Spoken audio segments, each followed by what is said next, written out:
Damar, Desak Anies ini memang ditujukan acara untuk anak milenial, tapi bukan buat nyari suara biar ngedukung Yai Anies. Makanya Yai, kalau Yai perhatiin di sebelah kiri ada yang pakai kaos Ganjar Pranowo Yai. Kita undang ke depan ya Yai. Mas bersedia nanya? Oke.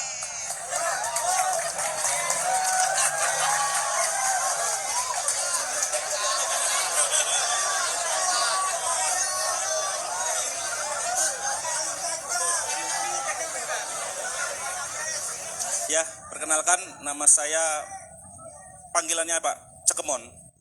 Mon. Langsung saja. Dari rakyat biasa aja Pak, rakyat jelata.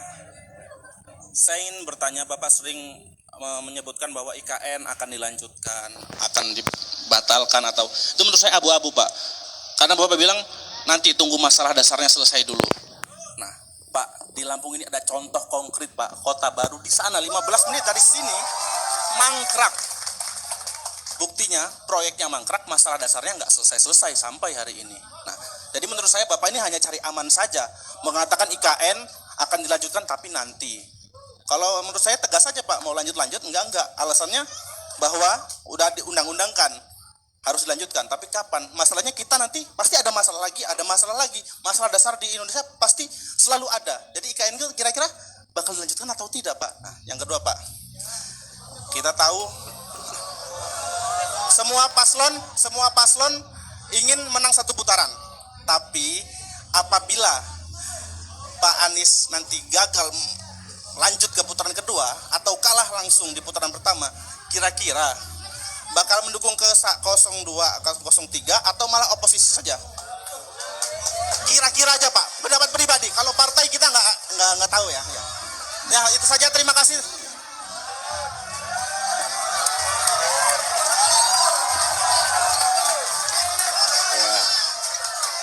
Ini saya tadi sebelum jangan kita harus menghormati pilihan, betul tidak? Iya, bahkan menurut saya Bung Mon ya panggilannya Mon, Yai Mon ini adalah contoh seorang yang demokratis. Karena dia mau datang sebuah acara dan ketemu pasangan yang bukan yang dia dukung. Betul tidak? Nah, dan kita semua harus demokratis juga, menghormati. Inilah indahnya Indonesia, jangan dirusak ya. Ya, nah, saya mau sampaikan begini. Jadi, kenapa IKN itu sudah sebagai sebuah proyek sudah ditetapkan oleh undang-undang, oke? Sebagai undang-undang. Nah, saya melihat pertanyaan paling mendasar, siapa yang akan menggunakan IKN itu? Yang akan menggunakan adalah aparatur negara. Aparatur negara. Dari mulai presiden sama pejabat-pejabat dan pekerja pemerintah pusat. Satu tempat itu. Oke? Ini sama seperti, tadi saya coba cek tapi kok nggak ketemu datanya.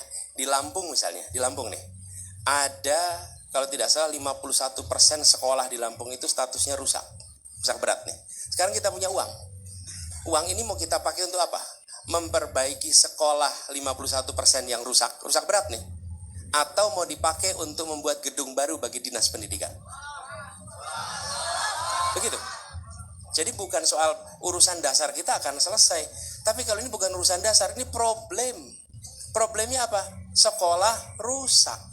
Sekolah rusak, tidak ada anggarannya. Kenapa? Karena anggarannya dipakai untuk urusan yang lain. Pupuk, subsidi pupuk kita diturunkan kemarin. Nah, sementara petani kita mengeluh soal pupuk. Lah kalau kita alokasikan anggarannya untuk membangun kantor, bagi siapa? Aparat negara. Aparat negara masih bisa bekerja dengan kantor yang sekarang. Nggak ada dampaknya. Oke? Jadi saya menghormati keinginan untuk membangun ibu kota, nggak apa-apa. Oke? Tapi hari ini kita sedang butuh menyelesaikan problem nih. Kalau sekolah rusak, itu beresiko. Oke? Kemudian puskesmas. Kalau tidak salah 40% dari kelurahan kita masih belum punya puskesmas. Kita mau bangun mana? Mau bangun Kementerian Kesehatan yang bagus di Nusantara atau mau bangun puskesmas di seluruh Indonesia? Itu persoalannya Bung Mon. Jadi ini menjadi persoalan yang sudah jadi politis. Kalau politis apa? Pokoknya kalau saya mendukung si A, maka programnya saya harus dukung. Menurut saya harus objektif. Harus objektif. Objektif itu artinya apa? Kita menyatakan baik dan tidak berdasarkan penilaian objektif, bukan berdasarkan afiliasi politik. Jadi inilah sebabnya kenapa kita mendorong objektivitas, gitu ya. Dan yang kedua tadi soal saya tidak pernah berencana untuk menang satu putaran. Oke, kami memang selalu berencana untuk 2 putaran. Dan insya Allah kita masuk ke putaran kedua. Jadi memang betul kami nggak pernah. Saya coba cek. Saya selalu mengatakan bahwa yang penting masuk putaran kedua. Kenapa? Karena kami udah pengalaman. Kalau banyak orang lain pilkada itu cuma 1 putaran. Hanya Jakarta yang pilkadanya 2 putaran. Jadi kalau saya ditanya, saya mindset emang mindset 2 putaran, nggak pernah 1 putaran dari dulu. Dan lebih baik nih saya mau tanya nih, surveinya selalu nomor berapa kita? Saya nomor 3. Saya tanya, nih di ruangan ini yang pernah disurvei, acungkan tangan, pernah disurvei? Nggak pernah. Anda 1, lumayan lah. Kapan waktu itu? Agustus. Sekali 1 orang di sini yang pernah disurvei. Alhamdulillah untung ada yang disurvei 1 orang nih. Oke. Kami selalu disurvei nomor 3. Dulu di Jakarta juga begitu. Terus menerus disurvei nomor 3. Pas pilkada nomor 2 dulu. Yang penting nomor 2 dulu. Habis itu baru 1. Gitulah kira-kira. Insya Allah menang. Oke. Terima kasih.